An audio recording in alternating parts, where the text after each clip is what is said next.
ठीक है, आज मैं आपके लिए एक रोचक और रोमांचक जंगल की कहानी 500 शब्दों में बनाता हूँ। रहस्यमय जंगल की कहानी। बहुत समय पहले एक छोटे से गांव के पास घना और रहस्यमय जंगल था। गांव वाले उस जंगल में शायद ही कभी जाते थे, क्योंकि वहाँ अजीब आवाजें आती थी। कभी शेर की दहाड़, कभी पक्षियों की अनजानी पुकार और कभी पेड़ों की सरसराहट जैसे कोई बात कर रहा हो। गांव के लोग मानते थे कि उस जंगल में कोई रहस्य छुपा है। गांव का एक साहसी लड़का अर्जुन हमेशा सोचता, आखिर इस जंगल में ऐसा क्या है जिससे सब डरते हैं। एक दिन उसने तय किया कि वह इस रहस्य को जानकर ही रहेगा। अपनी छोटी सी थैली में पानी, रोटी और एक टॉर्च रखकर वह जंगल की ओर निकल पड़ा। जैसे ही अर्जुन ने जंगल में कदम रखा, हवा में ठंडक और रहस्य का एहसास होने लगा। ऊंचे ऊंचे पेड़ मानो आसमान से बातें कर रहे थे। हरियाली इतनी घनी थी कि सूरज की रोशनी भी मुश्किल से जमीन तक पहुंच पाती। अर्जुन धीरे धीरे अंदर बढ़ता गया। थोड़ी दूर जाने पर उसे एक सुंदर झरना मिला, जहाँ तरह तरह के रंग बिरंगे पक्षी पानी पी रहे थे। वह दृश्य इतना सुंदर था कि अर्जुन मंत्रमुग्ध हो गया। अचानक झाड़ियों से कुछ खड़खड़ाहट हुई और उसका दिल जोर जोर से धड़कने लगा। तभी एक छोटा हिरन बाहर आया और मासूम आंखों से उसे देखने लगा। अर्जुन मुस्कुराया और समझ गया कि जंगल केवल डरावना नहीं बल्कि जीवन से भरा हुआ है। लेकिन जैसे जैसे वह आगे बढ़ा, जंगल और रहस्यमय होने लगा। अचानक उसे एक पुराना पेड़ दिखा, जिस पर अजीब सी नक्काशियां बनी थी। पेड़ की जड़ के पास एक पत्थर का दरवाजा जैसा दिखाई दिया। अर्जुन ने साहस जुटाकर दरवाजे को धक्का दिया और वह खुल गया।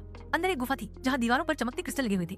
रोशनी इतनी सुंदर थी मानो आसमान के सारे तारे यहाँ उतर आए हों। गुफा के बीचों बीच एक प्राचीन डिब्बा रखा था। अर्जुन ने डिब्बा खोला तो उसमें सोना चांदी नहीं बल्कि एक पुराना नक्शा था। नक्शे में पूरे जंगल का चित्र बना था और उस पर लिखा था, जंगल का असली खजाना उसकी रक्षा है। अर्जुन ने समझ लिया कि असली खजाना जंगल की सुंदरता, जानवरों और प्रकृति को बचाना ही है। वह नक्शा लेकर गांव लौटा और सबको बताया कि जंगल डर का नहीं बल्कि जीवन का प्रतीक है। उस दिन से गांव वाले जंगल से डरने की बजाय उसकी रक्षा करने लगे। उन्होंने पेड़ काटना बंद किया और जानवरों की देखभाल करने लगे। अर्जुन की हिम्मत ने न सिर्फ जंगल का रहस्य खोला बल्कि पूरे गांव को प्रकृति से जोड़ दिया। अब वह जंगल डरावना नहीं बल्कि प्यार और जीवन का घर बन गया था। यह कहानी हमें सिखाती है कि असली खजाना सोना चांदी नहीं बल्कि हमारी प्रकृति और उसका संरक्षण है। क्या आप चाहेंगे कि मैं इस कहानी का 3D cartoon style image prompt भी बनाऊं ताकि आप इसे चित्रों में देख सकें?